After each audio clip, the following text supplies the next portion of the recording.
El deseado de todas las gentes, capítulo 53. El último viaje desde Galilea. Al acercarse el fin de su ministerio, cambió Jesús su manera de trabajar. Antes, había procurado reunir la excitación y la publicidad. Había rehusado el homenaje del pueblo y pasado rápidamente de un lugar a otro, cuando el entusiasmo popular en su favor parecía volverse ingobernable. Vez tras vez había ordenado que nadie declarase que él era el Cristo.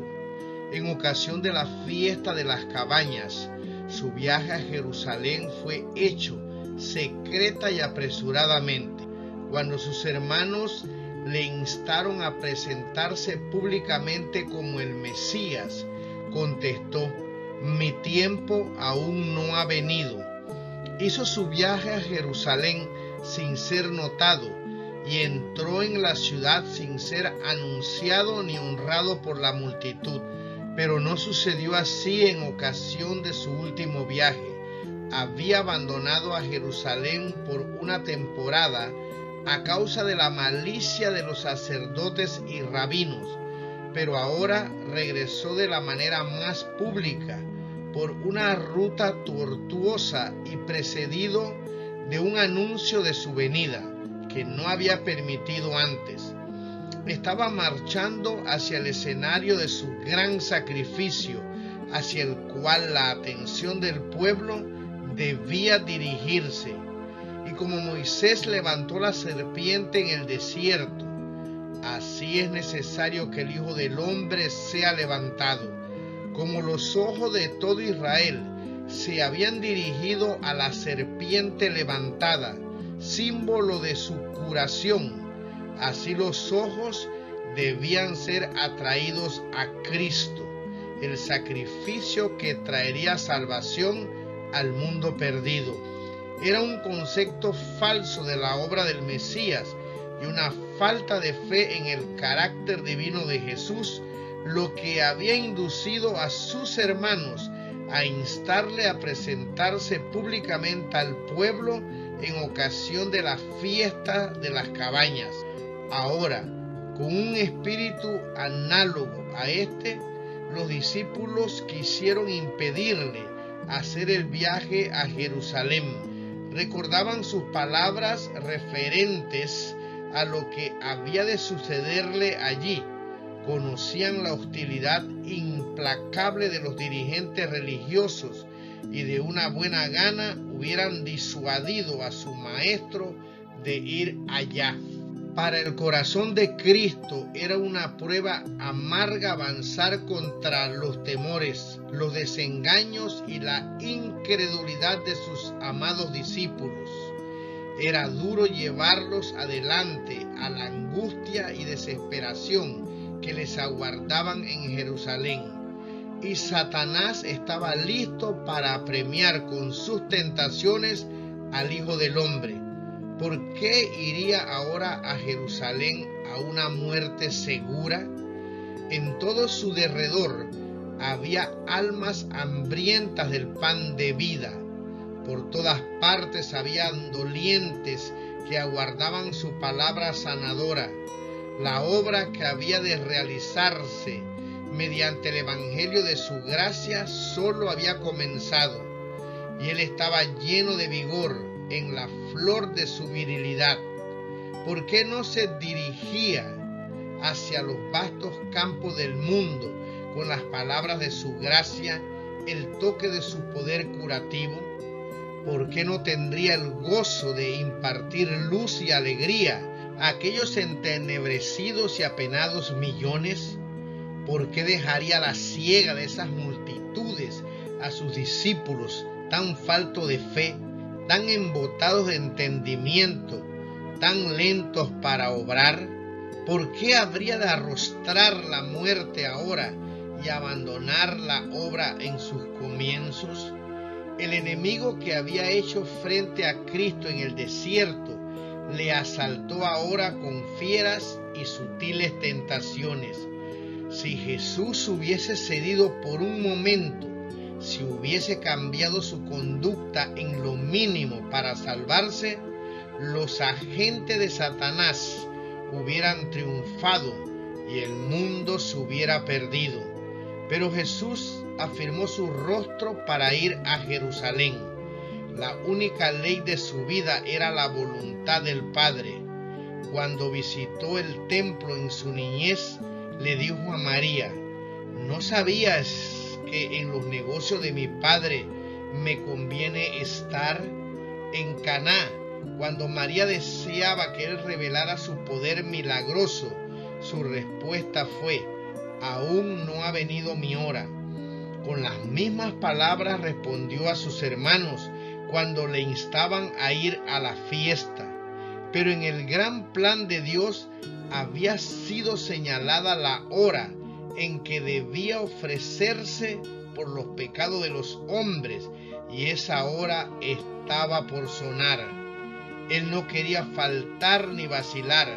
Sus pasos se dirigieron a Jerusalén, donde sus enemigos habían tramado desde hacía mucho tiempo quitarle la vida. Ahora la depondría. Afirmó su rostro para ir a la persecución, la negación y el rechazamiento, la condenación y la muerte. Y envió mensajeros delante de sí, los cuales fueron y entraron en una ciudad de los samaritanos para prevenirle. Pero los habitantes rehusaron recibirle porque estaba en camino a Jerusalén. Interpretaron que esto significaba que Cristo manifestaba preferencia por los judíos, a quienes ellos aborrecían con acerbo odio. Si él hubiese venido a restaurar el templo y el culto en el monte Gerizim, le hubieran recibido alegremente, pero iba en camino a Jerusalén y no quisieron darle hospitalidad. Cuán poco comprendieron que estaban cerrando sus puertas al mejor don del cielo. Jesús invitaba a los hombres a recibirle, les pedía favores para poder acercarse a ellos y otorgarle las más ricas bendiciones. Por cada favor que se le hacía, devolvía una merced más valiosa. Pero aquellos samaritanos lo perdieron todo por su prejuicio y fanatismo. Santiago y Juan, los mensajeros de Cristo, se sintieron vejados por el insulto inferido a su Señor. Se llenaron de indignación porque él había sido tratado tan rudamente por los samaritanos, a quienes estaba honrando con su presencia. Poco antes habían estado con él en el monte de la transfiguración y le habían visto glorificado por Dios y honrado por Moisés y Elías. Pensaban que esta manifiesta deshonra de parte de los samaritanos no debía pasarse por alto, sino un notable castigo. Al volver a Cristo, le comunicaron las palabras de los habitantes del pueblo, diciéndole que habían rehusado darle siquiera albergue para la noche.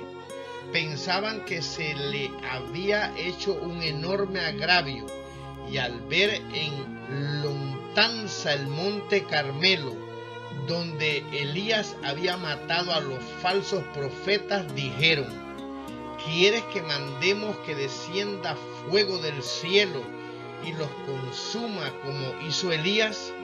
Se sorprendieron cuando vieron que Jesús se apenaba por sus palabras, y se sorprendieron aún más cuando oyeron su reproche: vosotros no sabéis de qué espíritu sois, porque el Hijo del Hombre no ha venido para perder las almas de los hombres, sino para salvarlas. No es parte de la misión de Cristo obligar a los hombres a recibirle. Satanás y los hombres impulsados por su espíritu son quienes procuran violentar las conciencias. Pretextando celo por la justicia, los hombres que están confederados con los ángeles malos acarrean sufrimientos a sus prójimos a fin de convertirlos a sus ideas religiosas. Pero Cristo está siempre manifestando misericordia, siempre procura conquistarlos por la revelación de su amor. Él no puede admitir un rival en el alma ni aceptar un servicio parcial, pero desea solamente un servicio voluntario, la entrega voluntaria del corazón bajo la compulsión del amor. No puede haber una evidencia más concluyente de que poseemos el espíritu de Satanás que el deseo de dañar y destruir a los que no aprecian nuestro trabajo u obran contrariamente a nuestras ideas. Todo ser humano pertenece a Dios en cuerpo, alma y espíritu. Cristo murió para redimir a todos. Nada puede ser más ofensivo para Dios que el hecho de que los hombres, por fanatismo religioso, ocasionen sufrimientos a quienes son adquisición de la sangre del Salvador. Y partiéndose de allí, vino a los términos de Judea y tras el Jordán, y volvió el pueblo a juntarse a él, y de nuevo les enseñaba como solía. Gran parte de los meses finales del ministerio de Cristo se pasó en Perea, la provincia tras el Jordán, con respecto a Judea. Allí la multitud se agolpaba a su paso, como en los primeros días de su ministerio en Galilea, y él repitió muchas de sus enseñanzas anteriores. Así como enviara a los 12, designó el Señor aún otros 70, los cuales envió de 2 en 2 delante de sí a toda ciudad y lugar a donde él había de venir. Estos discípulos habían estado algún tiempo con él, preparándose para su trabajo. Cuando los 12 fueron enviados a su primera gira misionera, otros discípulos acompañaron a Jesús en su viaje por Galilea. Allí tuvieron ocasión de asociarse íntimamente con él y de recibir instrucción personal directa. Ahora este grupo mayor también había de partir en una misión por separado.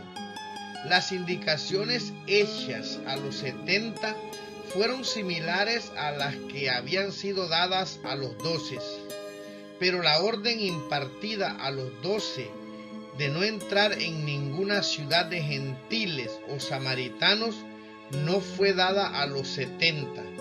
Aunque Cristo acababa de ser rechazado por los samaritanos, su amor hacia ellos era inalterable. Cuando los 70 partieron en su nombre, visitaron ante todo las ciudades de Samaria. La visita del Salvador mismo a Samaria y más tarde la alabanza al buen samaritano y el gozo agradecido del leproso samaritano, quien de entre 10 fue el único que volvió para dar gracias a Cristo, fueron hechos de mucho significado para los discípulos. La lección penetró profundamente en el corazón de ellos al comisionarlos inmediatamente antes de su ascensión. Jesús mencionó a Samaria junto con Jerusalén y Judea como los lugares donde debían predicar primeramente el Evangelio. Su enseñanza los había preparado para cumplir esta comisión.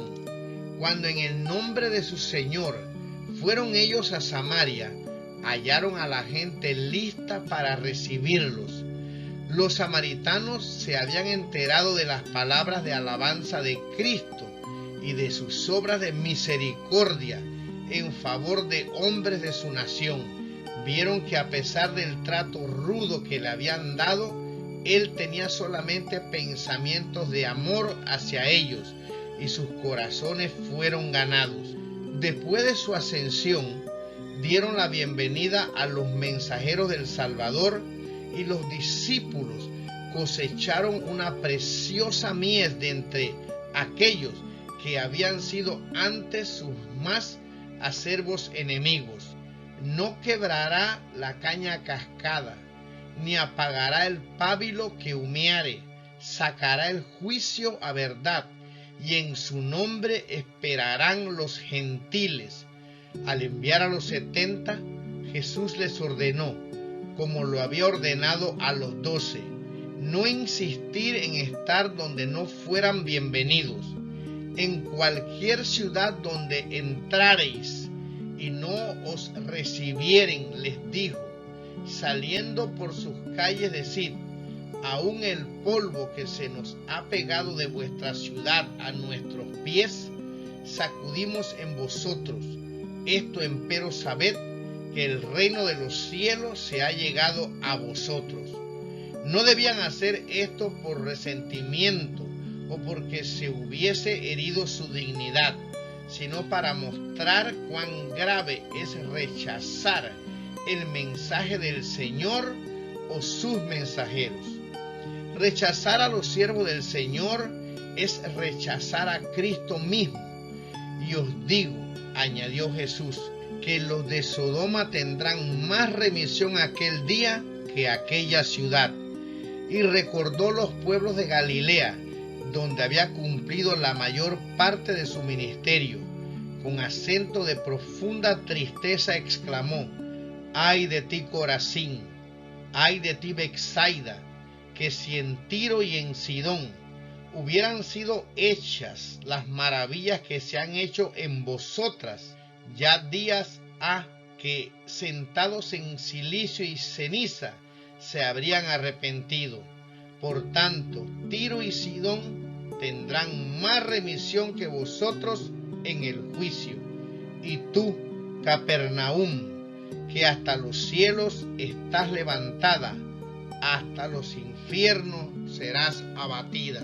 Las más ricas bendiciones del cielo habían sido ofrecidas gratuitamente a aquellos activos pueblos próximos al mar de Galilea. Día tras día, el príncipe de la vida había entrado y salido entre ellos. La gloria de Dios, que profetas y reyes habían anhelado ver, había brillado sobre las multitudes que se agolpaban en el camino del Salvador. Sin embargo, habían rechazado el don celestial. Con gran ostentación de prudencia, los rabinos habían amonestado al pueblo contra la aceptación de las nuevas doctrinas enseñadas por este nuevo maestro, porque sus teorías y prácticas contradecían las enseñanzas de los padres. El pueblo dio crédito a lo que enseñaban los sacerdotes y fariseos, en lugar de procurar entender por sí mismo la palabra de Dios. Honraba a los sacerdotes y gobernantes en vez de honrar a Dios, y rechazó la verdad a fin de conservar sus propias tradiciones. Muchos habían sido impresionados y casi persuadidos, pero no habían obrado de acuerdo con sus convicciones y no eran contados entre los partidarios de Cristo. Satanás presentó sus tentaciones hasta que la luz les pareció tinieblas. Así, muchos rechazaron la verdad que hubiera tenido como resultado la salvación de su alma. El testigo verdadero dice, he aquí yo estoy a la puerta y llamo. Toda amonestación, reprensión y súplica de la palabra de Dios o de sus mensajeros es un llamamiento a la puerta del corazón. Es la voz de Jesús que procura entrada. Con cada llamamiento desoído se debilita la inclinación a abrir. Si hoy son despreciadas las impresiones del Espíritu Santo, mañana no serán tan fuertes. El corazón se vuelve menos sensible y caen en una peligrosa inconsciencia en cuanto a lo breve de la vida frente a la gran eternidad venidera. Nuestra condenación en el juicio no se deberá al hecho de que hayamos estado en el error, sino al hecho de haber descuidado las oportunidades enviadas por el cielo para que aprendiésemos lo que es la verdad. A semejanza de los apóstoles, los 70 habían recibido dones sobrenaturales como sello de su misión.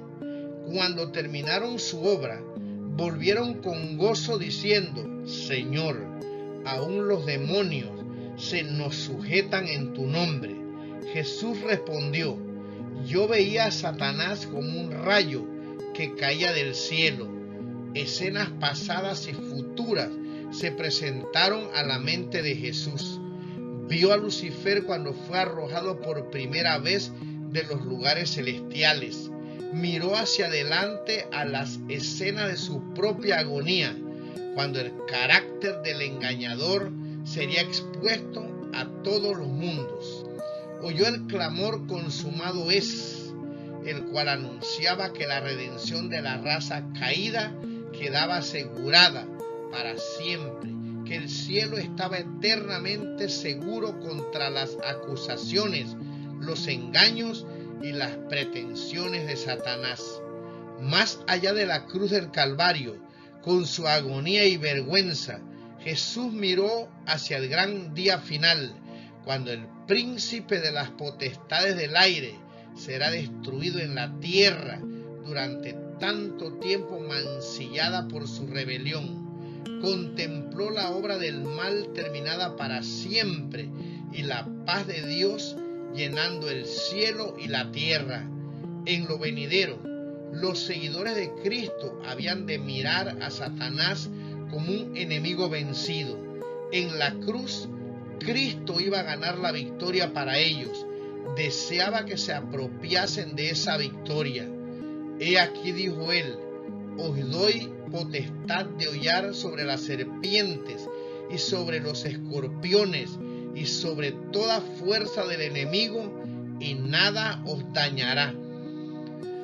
El poder omnipotente del Espíritu Santo es la defensa de toda alma contrita. Cristo no permitirá que pase bajo el dominio del enemigo quien haya pedido su protección con fe y arrepentimiento. El Salvador está junto a los suyos, que son tentados y probados. Con Él no puede haber fracaso, pérdida, imposibilidad o derrota. Podemos hacer todas las cosas mediante aquel que nos fortalece. Cuando vengan las tentaciones y las pruebas, no esperéis arreglar todas las dificultades, sino mirad a Jesús, vuestro ayudador. Hay cristianos que piensan y hablan demasiado del poder de Satanás.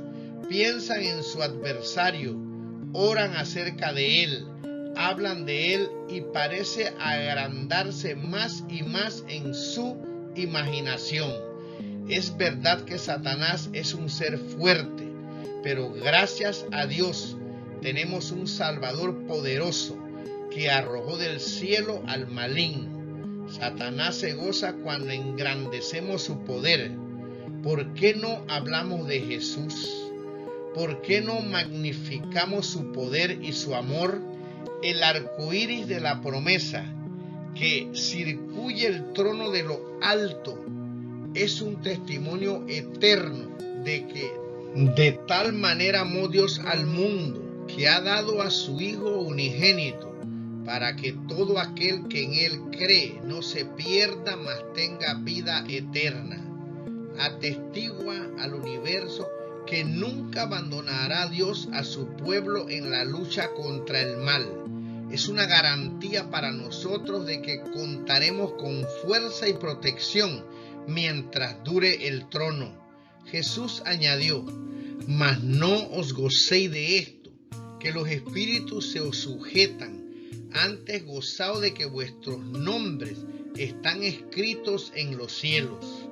No os gocéis por el hecho de que poseéis poder, no sea que perdáis de vista vuestra dependencia de Dios. Tened cuidado, no sea que os creáis suficientes y obréis por vuestra propia fuerza, en lugar de hacerlo por el Espíritu y la fuerza de vuestro Señor. El yo está siempre listo para atribuirse el mérito por cualquier éxito alcanzado. Se lisonjea y exalta al yo y no se graba en otras mentes la verdad de que Dios es todo y en todos. El apóstol Pablo dice: porque cuando soy flaco, entonces soy poderoso. Cuando nos percatamos de nuestra debilidad, aprendemos a no depender de un poder inherente. Nada puede posesionarse tan fuertemente del corazón como el sentimiento permanente de nuestra responsabilidad ante Dios. Nada alcanza tan plenamente a los motivos más profundos de la conducta como la sensación del amor perdonador de Cristo. Debemos ponernos en comunión con Dios, entonces seremos dotados de su Espíritu Santo, el cual nos capacita para relacionarnos con nuestros semejantes. Por lo tanto, gozaos de que mediante Cristo habéis sido puestos en comunión con Dios como miembros de la familia celestial. Mientras miréis más arriba que vosotros mismos, tendréis un sentimiento continuo de la flaqueza de la humanidad. Cuanto menos apreciéis el yo, más clara y plena será vuestra comprensión de la excelencia de vuestro Salvador. Cuanto más estrechamente os relacionéis con la fuente de luz y poder, mayor luz brillará sobre vosotros y mayor poder tendréis para trabajar por Dios. Gozaos, porque sois uno con Dios, uno con Cristo y con toda la familia del cielo. Mientras los 70 escuchaban las palabras de Cristo, el Espíritu Santo impresionaba sus mentes con las realidades vivientes y escribía la verdad en las tablas del alma. Aunque los cercaban multitudes, estaban como a solas con Dios. Conociendo que ellos habían sido dominados por la inspiración de la hora, Jesús se alegró en espíritu y dijo: yo te alabo, oh Padre, Señor del cielo y de la tierra, que escondiste estas cosas a los sabios y entendidos y las has revelado a los pequeños. Así, Padre, porque así te agradó. Todas las cosas me son entregadas de mi Padre, y nadie sabe quién sea el Hijo, sino el Padre, ni quién sea el Padre, sino el Hijo, y a quien el Hijo lo quiera revelar.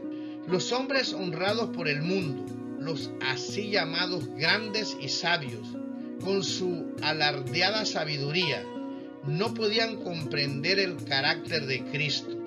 Le juzgaban por la apariencia exterior, por la humillación que le cupo como ser humano, pero a los pescadores y publicanos les había sido dado ver al invisible.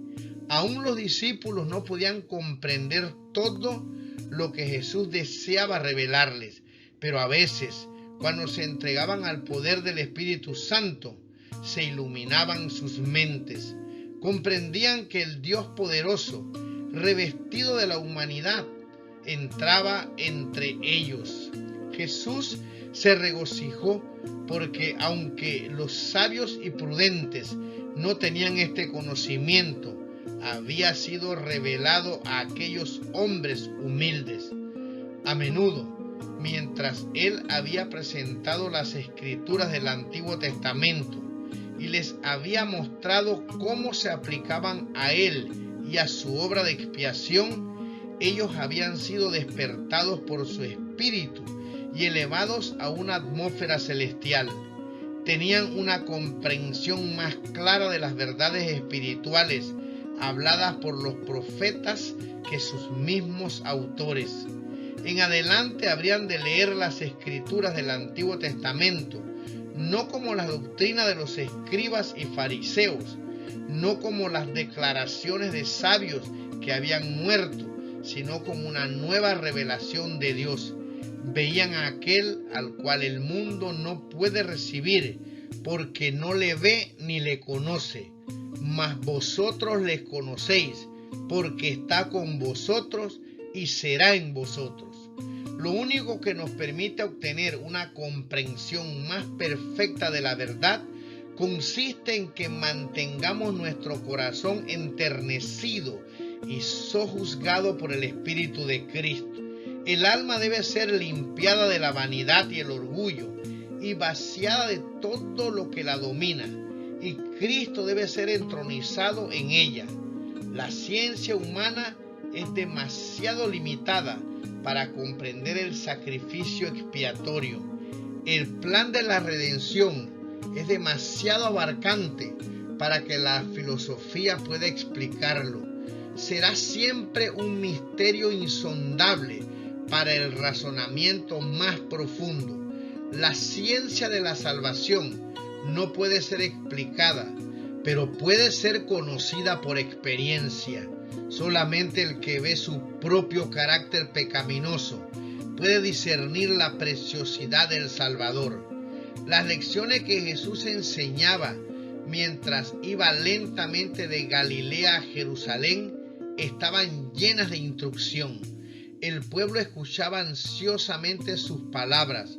En Perea y en Galilea, el pueblo no estaba tan dominado por el fanatismo de los judíos como en Judea, y las enseñanzas de Cristo hallaban cabida en los corazones. Presentó muchas de sus parábolas durante estos últimos meses de su ministerio. Los sacerdotes y rabinos le perseguían cada vez más acerbamente, y las amonestaciones que les dirigiera iban veladas en símbolos. Ellos no podían dejar de entender lo que quería decir, aunque no podían hallar en qué fundar una acusación contra él. En la parábola del fariseo y el publicano, la suficiencia propia manifestada en la oración: Dios, te doy gracias porque no soy como los otros hombres, contrastaba vívidamente con la plegaria del penitente: Dios, sé propicio a mi pecador. Así censuró Cristo la hipocresía de los judíos, y bajo las figuras de la higuera estéril y de la gran cena predijo la sentencia que estaba por caer sobre la nación impenitente. Los que habían rechazado desdeñosamente la invitación al banquete evangélico oyeron sus palabras de amonestación: porque os digo que ninguno de aquellos hombres que fueron llamados gustarán mi cena. Muy preciosas eran las instrucciones impartidas a los discípulos.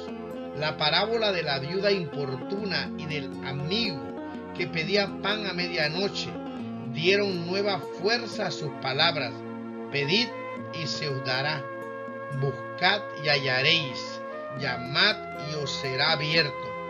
Y a menudo la vacilante fe de ellos fue fortalecida recordando las palabras que Cristo había dicho: y Dios no hará justicia a sus escogidos, que claman a Él día y noche, aunque sea longánime acerca de ellos.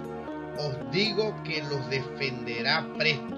Cristo repitió la hermosa parábola de la oveja perdida y dio aún mayor alcance a su lección cuando habló de la dracma perdida y del hijo pródigo. Los discípulos no podían apreciar entonces toda la fuerza de estas lecciones, pero después del derramamiento del Espíritu Santo, cuando vieron la conversión de numerosos gentiles y la ira envidiosa de los judíos, comprendieron mejor la lección del hijo pródigo y pudieron participar del gozo de las palabras de Cristo. mas era menester hacer fiesta y holgarnos, porque mi hijo muerto era y ha revivido, habíase perdido y es hallado. Y cuando salieron en el nombre de su Señor, arrostrando reproches, pobreza y persecución, confortaban a menudo sus corazones, repitiendo su mandato: no temáis, manada pequeña, porque al Padre ha placido daros el reino. Vended lo que poseéis y dad limosna. Haceos bolsas que no se envejecen, tesoros en los cielos que nunca faltan, donde el ladrón no llega, ni polilla corrompe, porque donde está vuestro tesoro, allí también estará vuestro corazón.